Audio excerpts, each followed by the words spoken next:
Hi guys! Welcome to our mini vlog! So today is Sunday, kaya ito magsisimba tayo at Palm Sunday. At yan, tignan nyo naman yung mga nagtitinda. Ang dami palaspas talaga for today's video. At dito nga ako lumapit sa mga pinsan ko. Ayan sila, nagtitinda sila ng palaspas. Taon-taon ganyan talaga ginagawa nila. At ito nga, ang ganda-ganda nung nabili ko at murang-mura lang yan guys. Naku, inagahan ko talaga ang punta guys kasi ayoko talaga yung parang siksikan na kapag nandun na sa loob. Kaya lang hindi pala ganun. At dito nga papaspasan ni Father sa harap. Kaya ang tao nandito. Sa totoo lang, nagagala nga ang puso ko kasi ito makakasimba na naman tayo for a long time ago. Charis!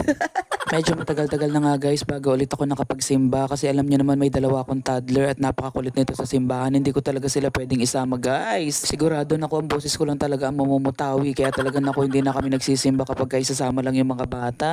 Nagbabiyahe din kasi si Papa Tom kapag ka Sunday kaya hindi rin naman pwedeng iwanan. Si Rio madaling iwanan sa nanay ko kaya lang yung si Sander kapag nagising kasi nakuha hanapin agad ako at kagulo na yan kapag hindi ako nakita for today. At dahil nga napaaga ako, yan, nag-video muna ako at ito nagkukumpulan pa lang naman yung tao, wala pa si Father niyan. Alam niyo ba guys, minsan na rin ako nag-serve sa simbahan at yun nga bilang isang choir. Long time ago na rin yan guys, mga teenager days. About nasa 20 years na rin pala, hindi na rin pala biro yung tagal. At nakapag-asawa nga ako guys at nanganak, sabi ko palalakihin ko lang yung mga anak ko at babalik ako sa pagsaserve sa simbahan. Isa din kasi yan sa passion ko guys, yung kumanta talaga sa simbahan at gusto ko talaga yung mga song na pang simbahan. At dumating na nga si Father at nagsimula na nga at iwagayway na nga daw namin ang aming mga palaspas. Bali guys, nakita ko rin pala yung mga pinsan ko dyan, nagsimba din sila kaya lang hindi sila pumasok sa pinakaloob, ako lang talaga yung pumasok. At talagang ang dami talagang tao na nagpalaspas niyang linggo na yan at naku nakakatuwa talaga. Dito na nga nagsimula mag-bless si Father ng mga palaspas at mula sa may unahan ng simbahan papunta sa dulo at sa gate, naku punong-puno talaga yan guys. Salamat talaga ako at hindi nakapagbiyahe si Papa Tom at naku yung mga bata ay natingnan niya.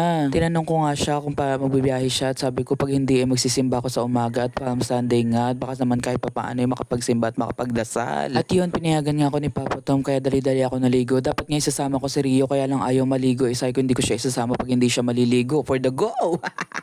Kaya ang ending, hindi talaga siya naligo, kaya hindi ko siya kasama. Pero okay lang din yun guys, kasi sobrang daming tao at sobrang siksikan, napakainit din. Kaya ayan, hindi talaga pwede may bata. Buti na lang guys, dito ko nakapwesto sa may gilid at may upuan. Medyo maliwanag din dyan at saka medyo malamig, kaya hindi talaga tayo nahirapan huminga. At ito nga guys, yung itsura ng aming simbahan sa loob at labas. Ayan, ganyan siya itsura niya. Sobrang ganda at sobrang aliwalas. Ang sarap talaga dito guys magdasal. Kaya marami rin dito talagang dumadayo para magbisita iglesia at talagang gusto nila makita yung simbahan namin. Minsan makikita mo na lang ang daming ang lalaking bus na mga nagbababaan yung mga tao at talagang pupuntahan yung simbahan at talagang tuwan-tuwa talaga sila pag nakikita nila yung place na to. O siya guys, patapos na misa niyan at palabas na kami at yun lang muna for today. Bye!